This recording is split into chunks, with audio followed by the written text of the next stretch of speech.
ये चुनाव जो 2024 का होगा वो केवल और केवल बैलेट पेपर से होगा, ईवीएम से चुनाव नहीं होगा, किसी कीमत पर नहीं होगा।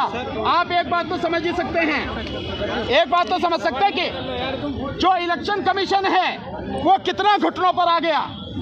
इलेक्शन कमीशन जगह जगह जाके, मोहल्ले मोहल्ले जाके वीवीपैट लेके और दिखा रहा कि नहीं देखो हमारी मशीन सही है। अबे वहाँ क्या दिखा रहा है, जहाँ हमने मांगी हमें क्यों नहीं दिखाई?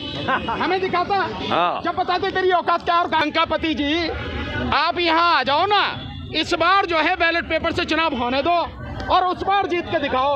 और मैं मोदी जी को चैलेंज करता हूँ, मोदी जी जिस सीट से लड़ना चाहें, जो उनके लिए सबसे बढ़िया सुरक्षित सीट हो, सुरक्षित सीट जहां उनको लगे कि मुझे कोई नहीं हरा सकता, बैलेट पेपर से चुनाव कराओ, मैं उनके सामने चुनाव लड़ूंगा, फिर पता लगे कि जो दूध का दूध पानी का पानी।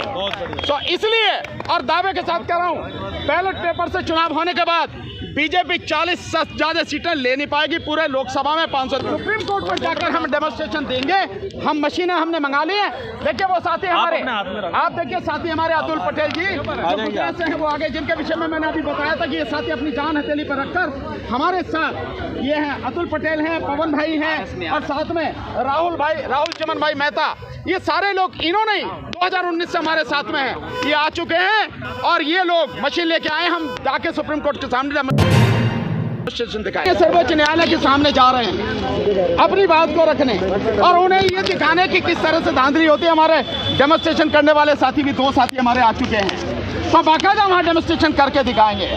यही हमारा काम है, अपनी बात को रखना और आजाद देश में रखना, संविधान के तहत रखना, संविधान के प्रावधानों के अनुसार कार्य करना, लोकतांत्रिक और संवैधानिक तरीके से आंदोलन करना, ये मेरा अधिकार है। मैं उसी अधिकार का पालन कर रहा हूँ। हमारे सारे साथी आप देख रहे हैं, सारे एडवोकेट जो आए हैं ये इसी अधिकार के तहत आ रहे हैं। जो हमारा काम है हम कर रहे हैं, जो उनका काम है। सवाल है कि आप लोग वरिष्ठ वकील होकर के लगातार ईवीएम के खिलाफ प्रदर्शन कर रहे हैं, जंतर मंतर पर भी किया, लेकिन विपक्ष सर हमेशा चुप रहता है इस मामले पर, तो फिर आखिर ऐसा उन्हें भी आवाज उठानी होगी। उनका काम, उनका सवाल आप मेरे से क्यों पूछ रहे हो? भाई विपक्ष का सवाल विपक्ष से पूछो कि क्यों घर में बैठा भाई, क्यों वो नहीं आता प्रोटेस्ट में, लेकिन उसका सवाल मेरे से पूछ रहे हो आप, पर मैं इसका जवाब देता हूँ। देखिए हमारा काम जनता की आवाज उठाना, इसलिए हम जनता की आवाज उठा रहे हैं। नेता का अक्सर जो होता है, राजनेता, वो चाहे पक्ष में हो या विपक्ष में, उसका बहुत कुछ बिगड़ता नहीं है। हमेशा जो बिगड़ता है वो पब्लिक का बिगड़ता है। हमेशा तबाही होती है पब्लिक की होती है, बर्बाद होती है तो पब्लिक होती है, महंगाई की मार पड़ती है तो पब्लिक पर पड़ती है, शिक्षा छीनी जाती है तो पब्लिक की छीनी जाती है, रोजगार छीना जाता है तो पब्लिक का छीना जाता है। जो कुछ भी दिक्कत आती है वो पब्लिक के सामने आती है। इसलिए मैं ये मानता हूं कि अब जो माहौल इस देश में है उसमें केवल और केवल जनता ही विपक्ष है और जनता अपनी जिम्मेदारी को, विपक्ष की जिम्मेदारी को पूरी ईमानदारी से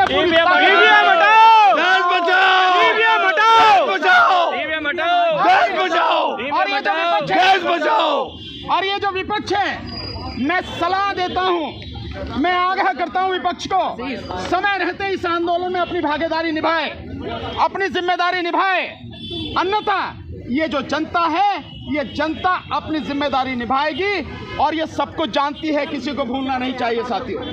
तो ये लड़ाई जनता की लड़ाई है और जनता पूरी ईमानदारी से इस लड़ाई को लड़ेगी। और इस बार ये चुनाव जो 2024 का होगा वो केवल और केवल बैलेट पेपर से होगा, ईवीएम से चुनाव नहीं होगा, किसी कीमत पर नहीं होगा। आप एक बात तो समझ ही सकते हैं, एक बात तो समझ सकते हैं कि जो इलेक्शन कमीशन है वो कितना घुटनों पर आ गया। इलेक्शन कमीशन जगह जगह जाके, मोहल्ले मोहल्ले जाके वीवीपैट लेके और दिखा रहा कि नहीं देखो हमारी मशीन सही है। अबे वहाँ क्या दिखा रहा है, जहाँ हमने मांगी हमें क्यों नहीं दिखाई? हमें दिखाता जब बताते तेरी औकात क्या और कहाँ गड़बड़ी है। और ये हम सब बताएंगे 24 तारीख को, उसका षड्यंत्र क्या है हम बताएंगे। जनता आपके साथ जुड़ रही है, पूरी जनता साथ है, सारे संगठन साथ है। जनता कितनी साथ है, यहाँ बरेली से भी एडवोकेट हमारे साथ खड़े हैं। इसमें आज ये केवल दिल्ली वालों का, हरियाणा से भी है, हरियाणा से, मेरठ से भी खड़े हैं, इलाहाबाद से खड़े हैं, जनता के साथ। दूसरी बात, आपको ध्यान होगा, बहुत सारे संगठन है, आपको ध्यान होगा कि हमने एक मिस कॉल नंबर दिया था मिस कॉल नंबर, वो मिस कॉल नंबर जिस समय फोन चार्ज होता है सिर्फ उस समय बंद होता है, घंटे 2 घंटे के लिए। अन्यथा उस मिस कॉल नंबर की हालत ये है 1 सेकंड में कई 100 फोन आ रहे हैं, 1 सेकंड में। जाम हो गया। इतनी बुरी स्थिति, मतलब उसमें लोगों का इतना ओवरवेलमिंग सपोर्ट आपकी कल्पना से बाहर है। और मैं इसीलिए दावे के साथ कह रहा हूं, ये जो आंदोलन है ये शहरों तक नहीं, ये इस देश के गांव तक पहुंच चुका है, बना चुका है। आने वाले समय में तुम सारे मीडिया के साथी अपनी आंखों से उस जनता का सैलाब इस देश की सड़कों पर देखना। 24 साल 31 जनवरी को भी देखना।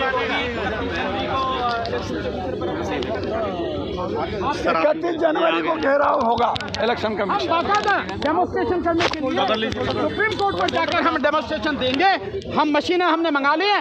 देखिए वो साथी हमारे, आप देखिए साथी हमारे अतुल पटेल जी जो गुजरात से हैं, वो आगे, जिनके विषय में मैंने अभी बताया था कि ये साथी अपनी जान हथेली पर रखकर हमारे साथ ये हैं। अतुल पटेल हैं, पवन भाई हैं और साथ में राहुल चमन भाई मेहता, ये सारे लोग इन्होंने 2019 से हमारे साथ में हैं। ये आ चुके हैं और ये लोग मशीन लेके आए, हम जाके सुप्रीम कोर्ट के सामने डेमोन्स्ट्रेशन दिखाएंगे। एक सवाल ये है कि क्या आप जो ईवीएम लेकर जा रहे हैं और जो इलेक्शन कमीशन के पास ईवीएम है, क्या वो वही है या अलग है? भाई हम तो सिंपल जानते हैं कि जब आप हमें दे ही नहीं अपनी मशीन, तो हम आपको बता रहे हैं कि जो स्थिति है, देखिए कोई भी, वैसे तो साधारण विषय है, कोई भी मशीन ऐसी नहीं है जिसको टेम्पर नहीं किया जा सकता।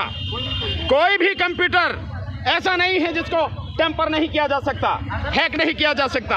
तो एक सामान्य बात है। दूसरी बात है, हम तो आपको दिखा रहे हैं ना, भाई आपने जैसी सेटिंग कर रखी है, आप बीजेपी को जिताते हो, हमने सेटिंग करी है, हम बता रहे हैं कि कैसे जो है मतलब हेर फेर होती है। बहुत सीधी सी बात है, वो मशीन ही तो है, यही बात हम कह रहे हैं। तो जो ये सारी चीजें हो रही है, इसलिए हम चाहते हैं कि देश का आम से आम मतदाता ये जाने की जिस प्रक्रिया से चुनाव हो रहा है वो पूरी तरह से निष्पक्ष, स्वतंत्र और पारदर्शी है, और वो जिसको वोट देना चाहता है उसी को वोट दे रहा है, उसी के खाते में गिनी जा रही है। एक बात मैं बार बार कहता हूं, अब भी फिर कह रहा हूं, मोदी जी को बड़ा कहते हैं सब, मोदी जी को बड़े दुनिया जो चाहती है, देश के लोग बड़े चाहते हैं, दुनिया में बड़ा डंका पिट रहा। तो डंकापति जी आप यहाँ आ जाओ ना, इस बार जो है बैलेट पेपर से चुनाव होने दो और उस बार जीत के दिखाओ। और मैं मोदी जी को चैलेंज करता हूं, मोदी जी जिस सीट से लड़ना चाहें, जो उनके लिए सबसे बढ़िया सुरक्षित सीट हो, सुरक्षित सीट जहां उनको लगे कि मुझे कोई नहीं हरा सकता, बैलेट पेपर से चुनाव कराओ, मैं उनके सामने चुनाव लड़ूंगा, फिर पता लगे कि जो दूध का दूध पानी का पानी। तो इसलिए और दावे के साथ कह रहा हूं, बैलेट पेपर से चुनाव होने के बाद बीजेपी 40 से ज्यादा सीटें ले नहीं पाएगी पूरे लोकसभा में 543 में से। सुप्रीम कोर्ट नहीं माने तो क्या करेंगे आप? सर चुनाव करीब है, क्या चुनाव आयोग आपकी बात मानेगा? और चुनाव आयोग गुलाम है जनता का, वो मालिक नहीं है। जनता चाहती है कि इस बार ये चुनाव 2024 का लोकसभा चुनाव बैलेट पेपर से होगा, मतलब बैलेट पेपर से ही होगा। उस नौकर को, जो पब्लिक का नौकर है, उसे जनता की बात माननी पड़ेगी, अन्यथा जब सड़कों पर आ जाती है जनता, अच्छे अच्छों को उखाड़